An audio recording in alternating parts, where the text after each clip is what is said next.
acerca del Evangelio de arrepentimiento y fe. El veredicto definitivo acerca del Evangelio no es decidido por aquellos que lo rechazan, sino por aquellos que se arrepienten y creen. Somos demostraciones vivas de la sabiduría viva, verdadera del Evangelio, porque nuestras vidas han sido transformadas. Los pecadores impenitentes, incrédulos, que se creen buenos, inventan razones para rechazar, inclusive pueden burlarse de los predicadores, burlarse del Evangelio. Son como niños caprichosos que no quieren acompañarte. Entonces, ¿qué hace el Señor? Cuando la invitación a arrepentirse es rechazada, cuando la invitación a creer en el Señor Jesucristo es rechazada, ¿qué hace el Señor? ¿Acaso Él cambia el método? ¿Acaso Él trata de suavizar el golpe? ¿Acaso Él trata de recuperar una relación al decir cosas buenas acerca de esas personas? No. Observe lo que nuestro Señor hace. Versículo 20. Entonces comenzó a reconvenir a las ciudades, en las cuales había hecho muchos de sus milagros, porque no se habían arrepentido. ¿Cuándo fue la última vez que usted denunció a un pecador quien no se arrepintió? Si usted tiene autoridad, como lo es, usted tiene autoridad delegada de Jesús para usted y le ha dado autoridad a usted a través de la revelación del Nuevo Testamento. Usted habla en su lugar. ¿Cuándo fue la última vez que usted le dijo a un pecador, ¿entiendes las consecuencias, las implicaciones de lo que acabas de hacer? De hecho, lo que usted ve aquí por parte del Cordero de Dios es la ira del Cordero. Versículo 20. Entonces comenzó a reconvenir o a denunciar. Este es enojo santo. Este es una palabra griega muy fuerte. Y él denuncia las ciudades en las cuales se había hecho la mayoría de sus milagros. Entre más habían sido expuestos a la verdad, mayor sería su juicio. Las ciudades en las que la mayoría de sus dunamis fueron hechos, sus obras de poder fueron hechos. Ahora, ¿cuál es la ciudad? Ahora, ¿qué es una ciudad? Es la gente, es la gente. Él no está pronunciando condenación contra instituciones y edificios, sino contra personas, porque él dice, porque no se habían arrepentido. Entonces, es un paso muy corto de oír el Evangelio a ser denunciado, de habérsele ofrecido salvación por parte de un cordero, del cordero, a ser condenado con ira por el cordero. Esa es la afirmación que dice, al que mucho se le haya dado, más se le pedirá. A eso se refiere esa afirmación. La cantidad de exposición al Señor, a la verdad divina, al Evangelio, agrava la culpabilidad. Pablo dice en Romanos 2 que están atesorando culpabilidad para el día de la ira. Entre mayor es el privilegio del Evangelio, mayor es la culpabilidad del rechazo y mayor es el castigo. Y eso es exactamente lo que dijo aquí. El infierno será menos doloroso, si puede decirse así, para alguien que nunca oye el Evangelio, que para alguien que lo oye y lo rechaza. Corazín, Betsaida, Capernaum, 3 ciudades en donde Jesús había hecho sus milagros. Literalmente, lo habían tenido ahí por 3 años y habían tenido una prueba abrumadora porque Él le hizo milagros ahí o porque los milagros que hizo en la parte sur de Judea les estaban siendo reportados ahí. Su rechazo en arrepentirse y creer fue frente a la evidencia abundante. En el Evangelio de Juan, Juan escribe, si todas las obras que Jesús hizo se registraran, los libros en el mundo no podrían contenerlas. Usted podría decir que el Señor literalmente expulsó la enfermedad de la tierra de Israel durante el tiempo de su ministerio. Ellos tuvieron un privilegio inmenso al ver al Hijo de Dios demostrando su poder ahí frente a sus ojos. Y cuando fueron llamados a arrepentirse, fueron llamados a creer, no creyeron ni se arrepintieron. Y ellos fueron como esos niños indiferentes que no se interesaban. Y nuestro Señor ahora está listo para aterrarlos. Debería haberlos sacudido de su indiferencia rápidamente. De una manera semejante a lo que la predicación de Jonás hizo en Nínive, cuando la ciudad entera se arrepintió. Pero no estas ciudades, no se arrepintieron. Entonces, ¿qué hace usted cuando la gente no se arrepiente? Con la gente que no cree, usted pronuncia condenación sobre ellos. Versículo 21. Ay de ti, Corazín.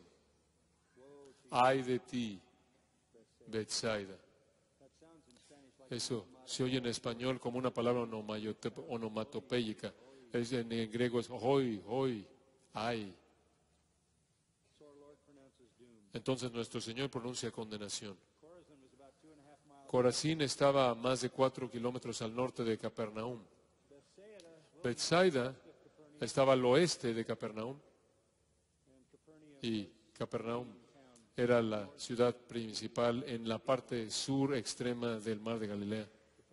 Capernaum, el hogar de Felipe, Andrés, Pedro.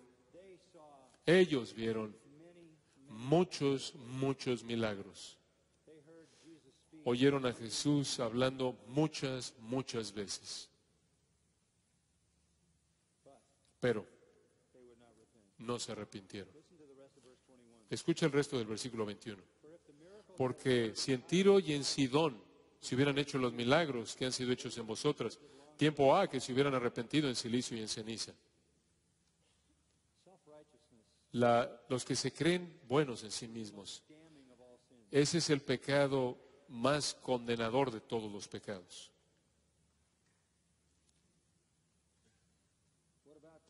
¿Qué hay acerca de Tiro y de Sidón? Ezequiel 26 al 28, Isaías 23, Tiro y Sidón, se habla, los menciona el profeta Amós, el profeta Joel, el profeta Jeremías. Básicamente eran ciudades llenas de ídolos, adoración a Baal, inmoralidad desenfrenada, impiedad, soberbia, dignas de condenación. Y el Señor pronunció condenación sobre ellas en el mundo antiguo. Esas ciudades son remanentes de esas ciudades existían en la actualidad, según Mateo 15:21, Él fue ahí y Él sin duda alguna pensó en Tiro y Sidón de su día. Tiro y Sidón fueron devastadas, fueron aplastadas y toda persona en esas ciudades fueron consignados al castigo eterno. Si esas ciudades hubieran visto lo que Corazín y Betsaida vieron, se habrían arrepentido mucho tiempo antes en silicio y ceniza. Esos son símbolos de lloro o símbolos de lamento, de humillación. Lo cual quiere decir esto: Corazín y Betsaida, los habitantes de Corazín y Betsaida, sufrirán más en el infierno eterno que Tiro y Sidón. Tiro y Sidón, escuche, de manera abierta fueron paganos. Corazín y Betsaida,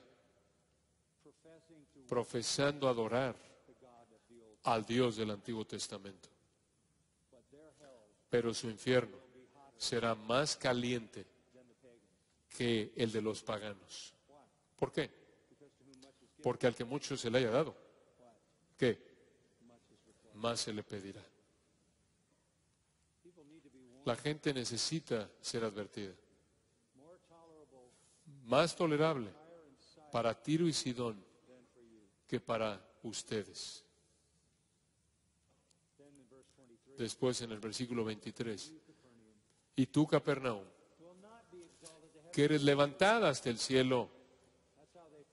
Así se sentían en sí mismos, se sentían tan buenos en sí mismos que pensaban que iban a ser exaltados hasta el cielo. Tú serás abatida hasta el Hades. Porque si en Sodoma se hubieran hecho los milagros que han sido hechos en ti, habría permanecido hasta el día de hoy. Sodoma, Génesis 19, ¿cuál fue su pecado? El tipo de homosexualidad más perverso y nauseabundo, y trataron de hecho violar a ángeles. El Señor tuvo que protegerlos. Lot tuvo que protegerlos. La palabra Sodoma es sinónima con la palabra Sodoma es sinónima de la perversión de la homosexualidad. Esa ciudad fue sepultada bajo el fuego y azufre. Esa fue una ilustración temporal de lo que sucedería inmediatamente a todas las personas en esa ciudad cuando terminaran fuera de la presencia de Dios en el infierno eterno, en el fuego eterno. Capernaum, ¿crees que vas a ser exaltada hasta el cielo porque eres tan religiosa? Porque tú dices adorar al Dios del Antiguo Testamento, porque tú dices creerte buena en ti misma. Tú vas a tener un infierno más caliente que los sodomitas, homosexuales, violadores, perversos, impíos. Esos milagros que ocurrieron en Capernaum, si hubieran ocurrido en Sodoma, todavía estarían aquí, porque se habrían arrepentido. Capernaum excedió a Corazín y Betsaida en privilegio. Sodoma excedió a Tiro y a Sidón en impiedad. Pero las personas más miserables jamás no son los sodomitas, sino las personas de Capernaum. No hay protección en la religión en la que la gente se cree buena en sí misma. Ustedes, de todas las personas, tienen que ver al catolicismo romano a la luz exactamente de esta perspectiva. En el juicio será peor para los más privilegiados. No hay igual en el Antiguo Testamento a la destrucción de Sodoma, a la impiedad de Sodoma, pero la impiedad de Capernaum fue mayor. Rechazar el Evangelio, rechazar a Cristo, trae el juicio más severo. Es lo que acabo de leerles en Hebreos 10:26, de cuánto mayor será el juicio de aquel que haya pisoteado la sangre del pacto. No hay evidencia de que los habitantes de Capernaum se opusieron a Jesús. Realmente no hay evidencia de que lo ridiculizaron. Simplemente no quisieron jugar el juego. Quedaron sorprendidos por él. Quedaron fascinados por él. Quedaron impresionados por sus palabras. Eran religiosos, eran respetables, se creían buenos en sí mismos, estaban satisfechos, pero no fueron movidos por el Evangelio. La gente respetable, religiosa, expuesta a la verdad de Jesucristo y el Evangelio, que no se quiera arrepentir, sufrirá el juicio más severo en el infierno. Esa es honestidad en el Evangelio. Esa es la verdad. El infierno será peor para la gente religiosa que se cree buena en sí misma que para los sodomitas. Entonces, ¿qué aprendemos acerca de la honestidad del Evangelio? ¿Involucra un ruego compasivo? ¿Quieres jugar? ¿Quieres acompañarnos? ¿Quieres arrepentirte? ¿Quieres creer? ¿Involucra una advertencia contundente? Acabamos de oír eso. Pero también involucra una promesa de confianza. Observe el versículo 25. En aquel tiempo, tan importante, el Señor necesitaba decir algo para ayudarnos a entender esto. Y Él dice esto: al Padre, te alabo, Padre, Señor del cielo y de la tierra, porque escondiste estas cosas de los sabios y de los entendidos y las revelaste a los niños. Ya para cuando llega al final del versículo 24, el trabajo del evangelismo parece duro y que nos deja con el corazón roto. Y si lo decimos de manera suave, parece ser abrumadoramente decepcionante. Debió haber sido decepcionante para nuestro Señor, que había hecho todo esto durante 3 años, y ser rechazado y menospreciado, y le entregaron a los romanos y lo ejecutaron. Toda la presentación gloriosa del Evangelio, todas las obras milagrosas, todas las palabras gloriosas, palabras divinas que Él habló, y todo eso es rechazado. Esa es la verdad, honestamente. Eso es lo que Dios le dijo a Isaías. Nadie te va a oír, nadie va a escuchar, nadie va a creer. ¿Por qué? Escuche con atención. Porque la salvación es un acto de Dios. La salvación es un acto de Dios. Entonces, ¿qué dice usted cuando usted fielmente predique el Evangelio y presenta un ruego compasivo y presenta una advertencia contundente y la gente no responde? ¿Qué dice usted? Dice usted: te alabo, Padre, Señor del cielo y de la tierra, porque escondiste estas cosas de los sabios y de los entendidos y las revelaste a los niños. Sí, Padre, porque así te agradó. ¿Qué está diciendo? Él está diciendo: la salvación es un acto de Dios. En el momento mismo, cuando la respuesta típica de los pecadores estaba siendo experimentada de nuevo por nuestro Señor mismo, no hubo arrepentimiento, no hubo fe, una respuesta típica de la nación entera de Israel y el mundo. Jesús no está derrotado, Él no está desanimado, sino que más bien tiene confianza, y tiene confianza en esto, en el propósito y plan de su Padre. Alabanza es su respuesta, no desánimo. Cuando el Evangelio es rechazado, ¿qué hace Él? Él alaba, porque es Dios quien determina esconder la verdad y a quien Él quiere revelar la verdad.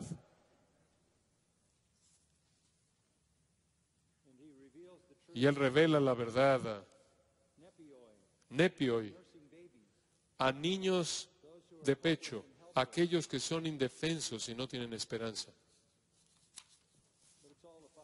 Pero todo es la voluntad del Padre. En 1 Corintios 1, uno de los capítulos más importantes en el Nuevo Testamento, leemos esto. Versículo 26. Pues mirad, hermanos, vuestra vocación, esto es vocación o llamado a la salvación, que no seáis muchos sabios, según la carne, ni muchos poderosos, ni muchos nobles, sino que lo necio del mundo escogió Dios para avergonzar a los sabios, y lo débil del mundo escogió Dios para avergonzar a lo fuerte. Y lo vil del mundo y lo menospreciado escogió Dios.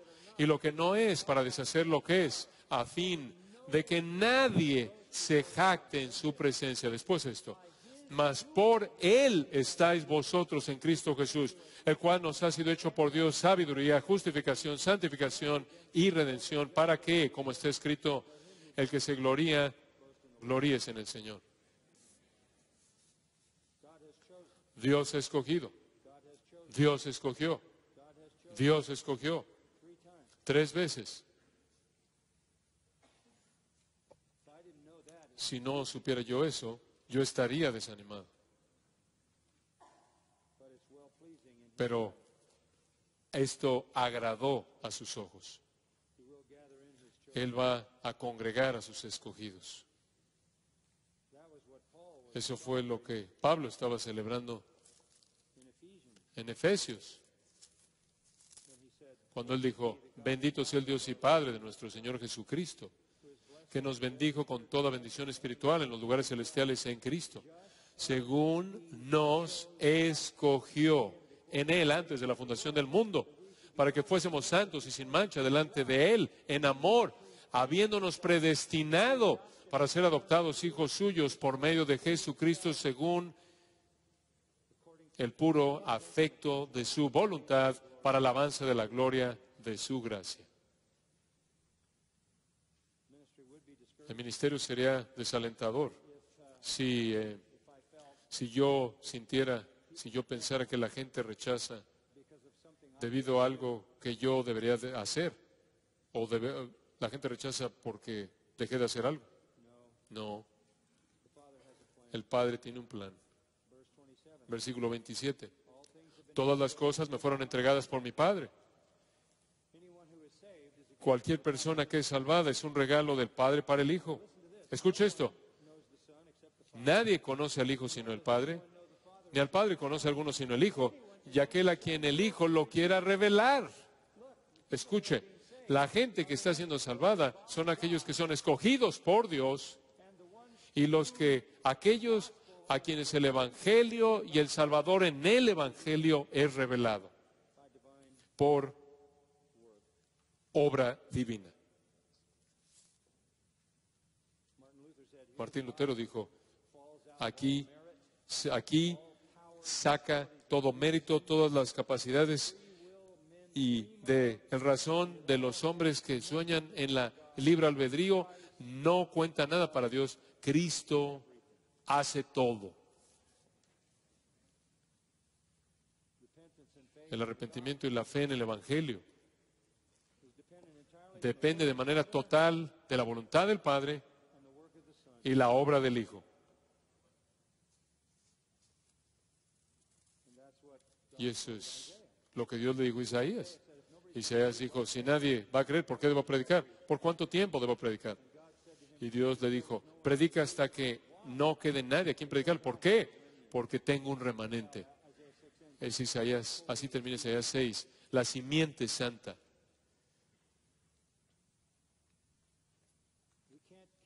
No podemos convencer de pecado, ni convencer, ni convertir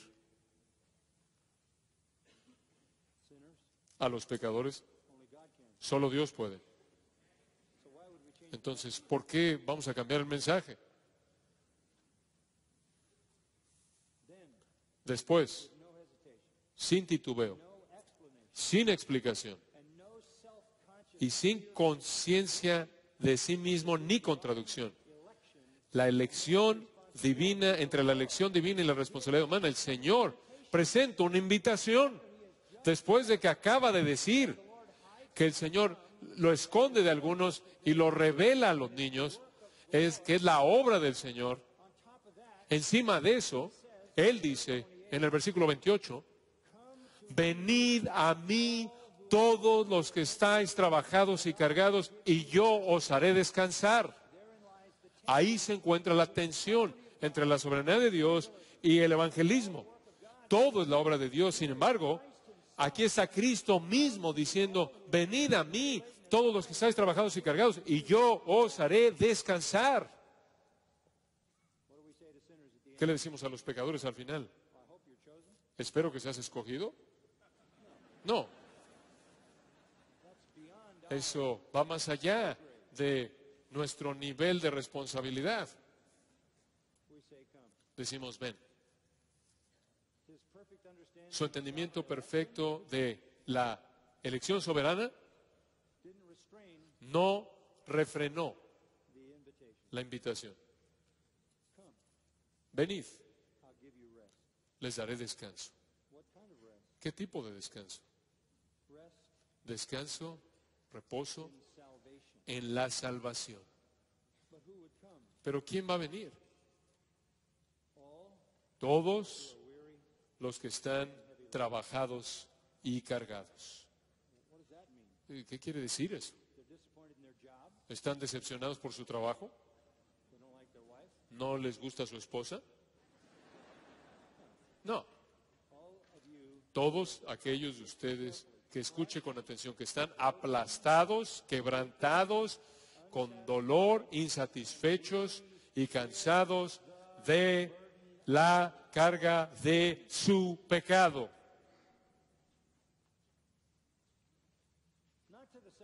No a los que se creen buenos en sí mismos, que piensan que son sabios e inteligentes. No para los que están satisfechos en sí mismos, los niños que rechazan el arrepentimiento y la fe, sino a los que están desesperados, que han agotado todos sus recursos. No les queda nada. Su pecado ha aplastado sus vidas.